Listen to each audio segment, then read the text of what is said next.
চকুৰ চাৰিওফালে কলা দাগ পৰি যায়। দ্ৰুতগতিত মুখত বয়সৰ চাপ পৰা আৰম্ভ হৈ যায়। আজিৰ ভিডিঅ'টো খুবেই গুৰুত্বপূৰ্ণ ভিডিঅ'। এই ভিডিঅ'ৰ মাধ্যমত কিছু গুৰুত্বপূৰ্ণ তথ্য শ্বেয়াৰ কৰিব বিচাৰিছো, যিসমূহ তথ্য গোটেই জীৱন উপকাৰী হিচাপে বিবেচিত হ'ব। প্ৰিয় দৰ্শক, প্ৰতিজন মানুহেই বিচাৰে তেওঁৰ চেহেৰা সুন্দৰ থাকক, যৌৱন স্থিৰ থাকক। পূৰ্বৰ মানুহৰ দীৰ্ঘদিনলৈ চেহেৰা সুন্দৰ আছিল আৰু যৌৱন সতেজ হৈ আছিল। 60 বছৰ পাৰ হৈ গ'লেও চুলি কলা হৈ আছিল। কিন্তু বৰ্তমান সময়ত 30 বছৰ বয়সতে চুলি পকা, চেহেৰা বেয়া হোৱা আৰম্ভ হৈ যায়। দ্ৰুতগতিত যৌৱনৰ পতন ঘটি আছে। এতিয়া প্ৰশ্ন হয়, কিয় এনেকুৱা হৈ আছে? ইয়াৰ উত্তৰ হ'ল, এইটো হোৱা নাই, অথচ মানুহে নিজেই কৰি আছে। হয়তো কথাষাৰ শুনোতে আপোনালোকৰ আচৰিত লাগিব পাৰে, কিন্তু কথা এইটোৱেই সত্য। বৰ্তমান যুগত মানুহৰ মাজত কিছুমান বদ অভ্যাস সোমাই পৰিছে, যাৰ পৰিণতিত কম বয়সতে চুলি পকি গৈ আছে, চেহেৰা নষ্ট হৈ আছে আৰু যৌৱন বেয়া হৈ গৈ আছে।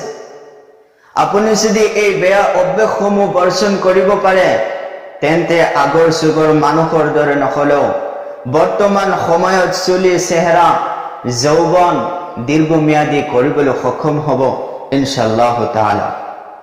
তেন্তে বলক জানি লোৱা যাওক সেই বদ অভ্যাসসমূহ কি কি। নাম্বাৰ 1, অতিৰিক্ত ৰাতি টোপনি ক্ষতি কৰা। আগৰ যুগৰ মানুহে ঈশাৰ নামাজৰ পিছত খোৱা বোৱা শেষ কৰি সোনকালে শুই পৰিছিল। আকৌ ফজৰৰ আগতেও উঠি গৈছিল। ৰাতিপুৱাৰ সুন্দৰ ঠাণ্ডা বতাহত অলপ ঘূৰি ফুৰিছিল। ৰাতিপুৱাৰ স্বাস্থ্যসন্মত বতাহৰ দ্বাৰা শৰীৰ শক্তিশালী কৰি তুলিছিল। কিন্তু বৰ্তমান অধিকাংশ মানুহেই ৰাতি 12টা, 1টা, 2টাত টোপনি যায় আৰু ৰাতিপুৱা 8টা, 9টা, 10টাত টোপনিৰ পৰা উঠে।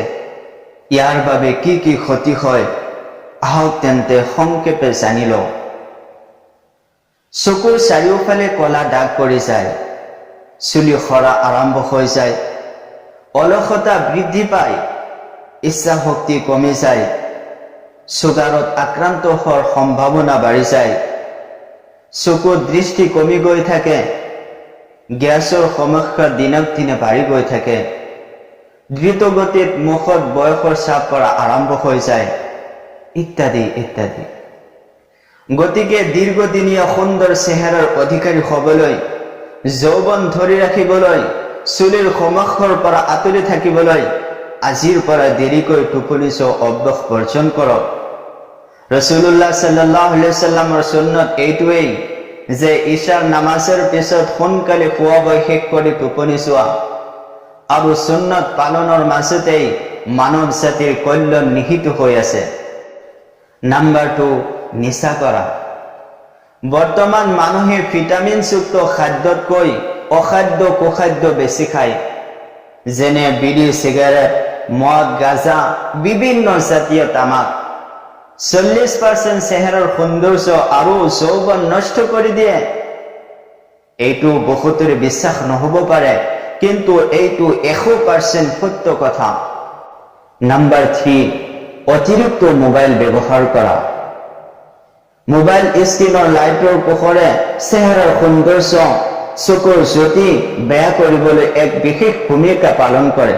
আল্লাহ আমাক যিমান দিন হায়াত দিছে, সিমান দিন সুন্দৰ আৰু সুস্থভাৱে জীয়াই থাকিবলৈ আৰু জীৱনৰ অন্তিম মুহূৰ্তলৈ সুন্দৰ চেহেৰা, যৌৱন ধৰি ৰাখিবলৈ হ'লে এই বেয়া অভ্যাসসমূহ আজি বৰ্জন কৰক। ইয়াৰ উপৰিও খাদ্যৰ তালিকাত কিছু খাদ্য সংযোগ কৰি ল'লে ইনশাআল্লাহ বহুত উপকৃত হ'ব। যেনে বেছিকৈ শাক পাচলি খোৱা, যিকোনো বাদাম, খেজুৰ, কিচমিচ, মধু, জৈতুন তেল বা জৈতুন ফল ইত্যাদি ব্যৱহাৰ কৰা।